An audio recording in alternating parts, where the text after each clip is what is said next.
Savannah Caldwell was born into a world wrapped in comfort. Her family was one of the wealthiest in Austin, Texas. Her dad was a powerful businessman, her mom a socialite who hosted garden parties that made it into magazines.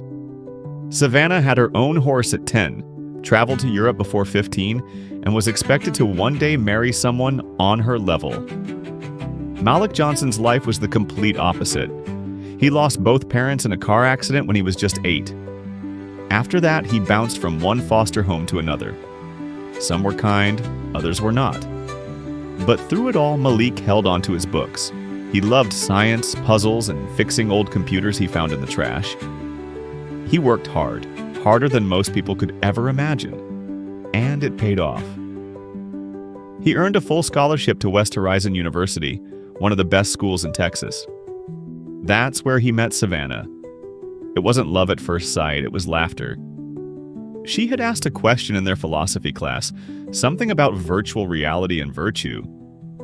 Malik laughed and whispered, "He said virtue, not virtual. But I can virtually explain it to you later." She turned around and smiled. He smiled back. That was the beginning of something. They started studying together. Then they had lunch together. Then dinner. Malik showed her the joy of the simple things, like late-night tacos, used bookstores, and laughing without needing a reason. Savannah introduced him to her world too, like jazz cafes, wine tastings, even though Malik preferred soda, and horseback riding. They laughed a lot.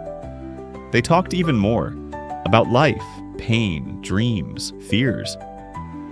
She shared how lonely she often felt in her big, perfect house. He told her about missing his mom's cooking and how he still had her picture under his pillow.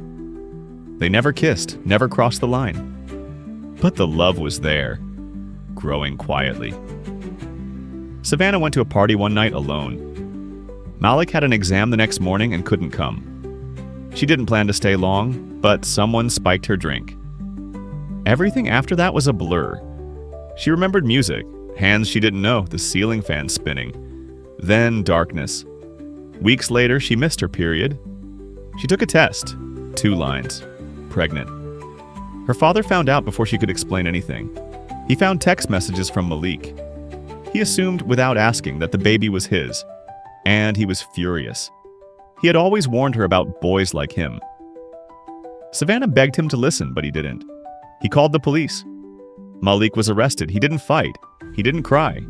He was just shocked. The girl he cared for, the one who laughed at his jokes and listened to his dreams, was suddenly the reason he was in a cell. He was charged with rape. Savannah was devastated. Her father took her phone. Her friends stopped talking to her. People whispered. Some called her a disappointment, others a victim, but no one asked her how she really felt. She gave birth to a baby boy, Noah. He had soft brown skin, brown eyes, and a quiet cry.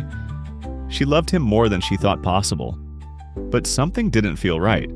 Malik's eyes weren't the same shade. His smile wasn't Noah's. Her gut told her the truth.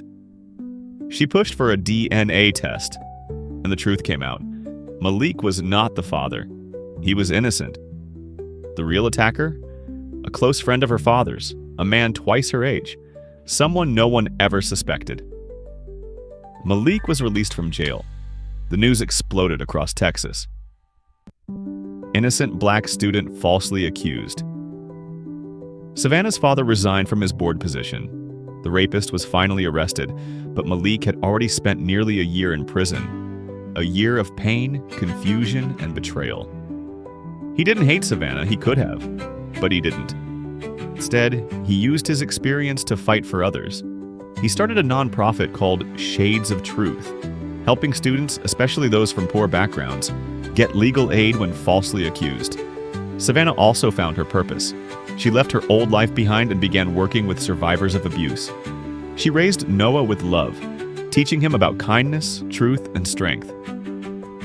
Slowly, Malik and Savannah found their way back to each other. Not like before, not rushed, but real. One evening, they stood under the same tree where they first met. "I don't want to be your fairy tale," Malik said. "You never were," she replied. "You're better. You're real." Because love, like justice, is never black and white. It's It's complicated, it's painful, it's beautiful, and it's worth fighting for.